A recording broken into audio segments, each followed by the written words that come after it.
Puluhan warga Palestina kembali menjadi korban saat berebut bantuan pangan di Gaza Tengah pada Rabu 6 Agustus 2025. Mengutip Tribun News pada 6 Agustus, kabar ini merupakan laporan dari kantor pemerintahan Gaza. Sebanyak 20 orang tewas dan puluhan lainnya luka-luka ketika sebuah truk pengangkut bantuan terguling dan menimpa mereka. Truk itu dipaksa melewati jalur rusak yang sebelumnya dibom, diduga atas tekanan militer Israel.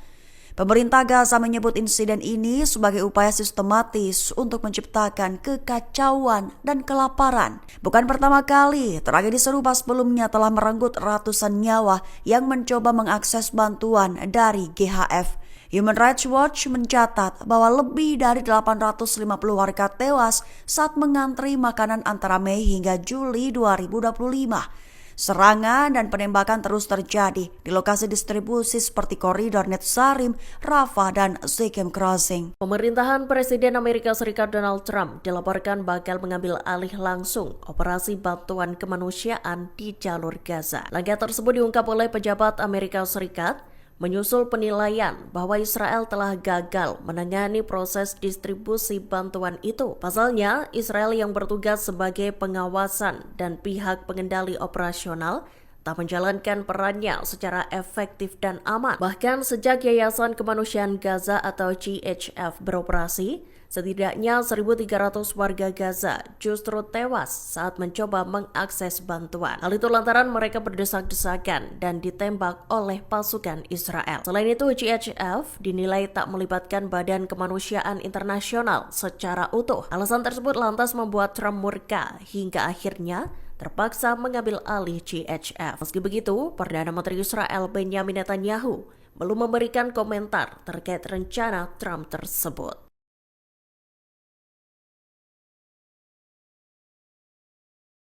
Hizbullah kembali menyatakan penolakan atas desakan untuk melucuti senjatanya. Pasalnya, desakan itu muncul dari pemerintahan Lebanon sendiri. Menanggapi rapat kabinet di Istana Kepresidenan Selasa 5 Agustus 2025, Sekretaris Jenderal Hizbullah Naim Qassem menyatakan bahwa Lebanon seharusnya tak merampas hak warga negaranya. Ia juga menyatakan Lebanon harus mengambil langkah-langkah untuk menjamin perlindungan. Diungkap Qassem, tiap diskusi tentang keamanan masa depan Lebanon harus didasarkan pada strategi keamanan nasional yang komprehensif, bukan pada jadwal yang bertujuan untuk melucuti Hizbullah. Ia lantas menolak tuntutan agar Hizbullah melucuti senjatanya. Qassem menyatakan kehadiran Amerika di Beirut memiliki tujuan untuk melemahkan kemampuan Hizbullah dan Lebanon secara keseluruhan. Dikutip dari Arab News, tanggapan Qassem itu merujuk pada aksi pemerintah Lebanon yang meminta militer untuk menyiapkan rencana membatasi kendali persenjataan. Selain itu, pemerintah Lebanon juga mendesak pelucutan senjata Hizbullah. Diketahui, sidang diakhiri dengan pengumuman bahwa kabinet memutuskan untuk mengimplementasikan proposal yang diajukan utusan Amerika Serikat Tom Barrack. Mereka juga akan meminta militer Lebanon untuk menyusun rencana pembatasan kendali senjata pada akhir tahun ini.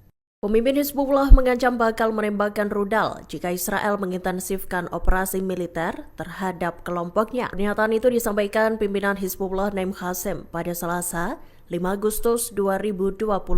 Diketahui komentar itu muncul saat Kabinet Lebanon melakukan rapat untuk membahas pelucutan senjata Hizbullah. Dikutip dari Arab News, Qassem menegaskan bahwa Hizbullah menolak jadwal penyerahan senjata. Ia menyebut kepentingan Israel bukan untuk memperluas agresi. Pasalnya, Qassem menilai jika operasi Israel meluas, maka Hizbullah, tentara dan rakyat Lebanon akan bertahan. Pertahanan itulah yang bakal membuat Hizbullah melesatkan rudal ke Israel. Seperti diketahui, Israel menuding Hizbullah mencoba membangun kembali kemampuan militernya. Pasukan Zionis IDF menyatakan terdapat 5 lokasi di Lebanon yang menyediakan titik pandang atau terletak di seberang komunitas di Israel Utara.